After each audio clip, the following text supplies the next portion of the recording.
Alrighty, it's your favorite gym bro turned genius. Time to bench some physics. Let's get into the question today. Yep, let's do that. This sounds fun. Right on. If you want to bench physics, guys, this is how it's going to work. Right on. So let's kick it. So, essentially, let's break it down one by one. We'll start with this integral. And the integral is here. I want to make it so that we can start off with an arbitrary test function. Okay, so we're going to start off with our limits here, negative infinity, infinity. Don't judge me for how I write everything down, but just realize, it's a work in progress. Anyways, so that's our test function. Now, the goal is to evaluate this integral and determine the relationship between these two bodies here. Okay, so the way we're going to achieve this is through substitution. Alrighty, now let us start. Okay, so the way I'm going to use the changing of variables is I'm going to personally, the way I like looking at this question, I immediately go to the normal values of just y, x, and dx. Now, the reason I put y first is because this is already the subject. I think of it very classically, just y equals boom, instead of x equals boom. I know a lot of people love to make x the main subject, but they usually end up stuffing themselves over because obviously you've learned from the beginning algebraically y is our usual, so that's just how I work. So I'm gonna make this congruent to x.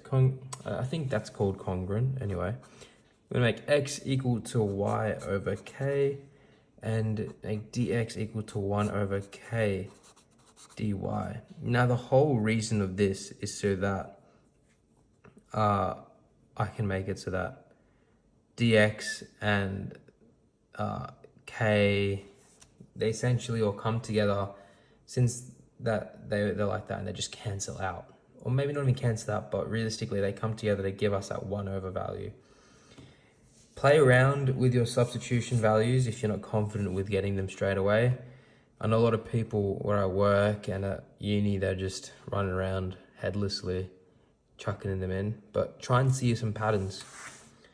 The whole idea is to now look at the sign of k, positive or negative. Now, by changing our values here, we now look at the properties of this delta function. Okay, let me just go here.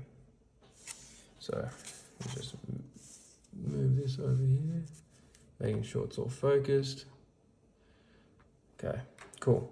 So let's just chuck it in. Right on. So now I'm just gonna substitute all our values in. So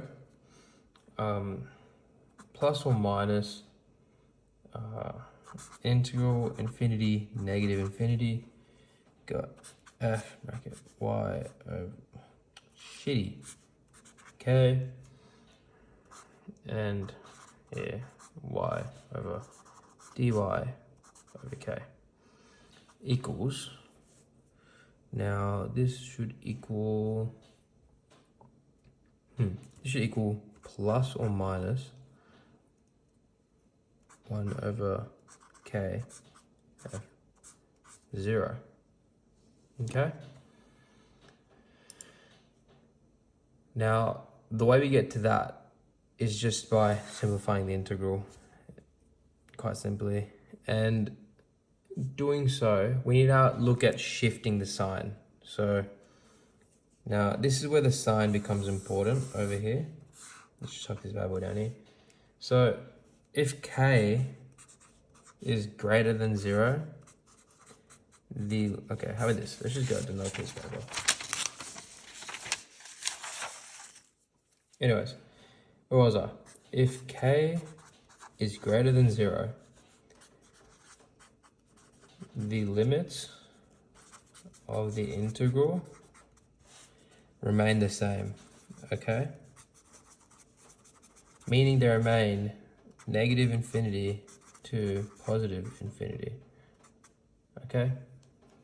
And this is after substitution. However, if it is less than 0, they're reversed, meaning they're from positive infinity to negative infinity. And by reversing this, this introduces a negative sign. Okay? Now, understanding this is super important.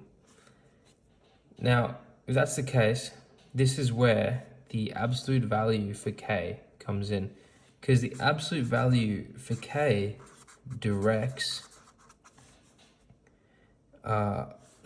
accounts for the direction of integration.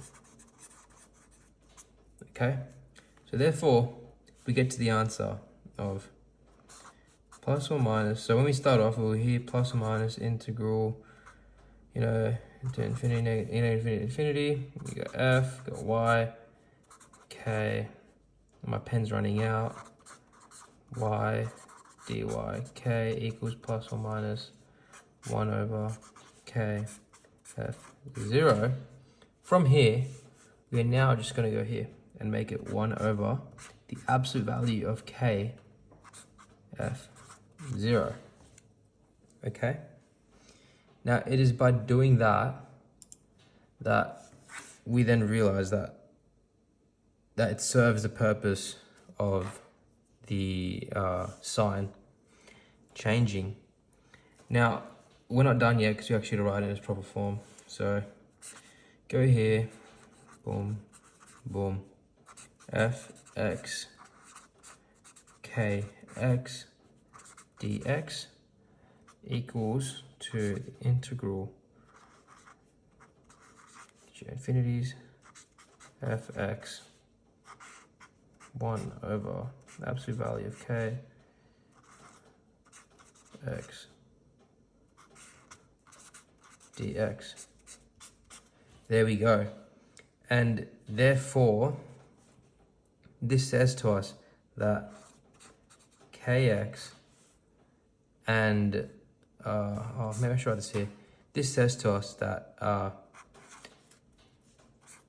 kx and 1 over absolute value of k x are equal. This is equal to this. They all go hand in hand. Now, bit of a messy design, mostly set up, but essentially, it's not really meant to be this messy, but it's just so I can sort of explain it to you guys casually. Realistically, it all comes down to how confident you are with substituting it and substituting your values. If you can get these perfectly understandably right, that's that. And it all just comes to practice. And essentially, I'm pretty sure these are just quite arbitrary values that you chuck in. I'm not going to lie. Usually you put dx as a 1 over. That's always how we do it in, integrals and differentiation, or maybe integrating by parts or u subs. So there we go. That is our question for today. All done and dusted. Right over there. Alrighty. Get out of here. Touch some grass.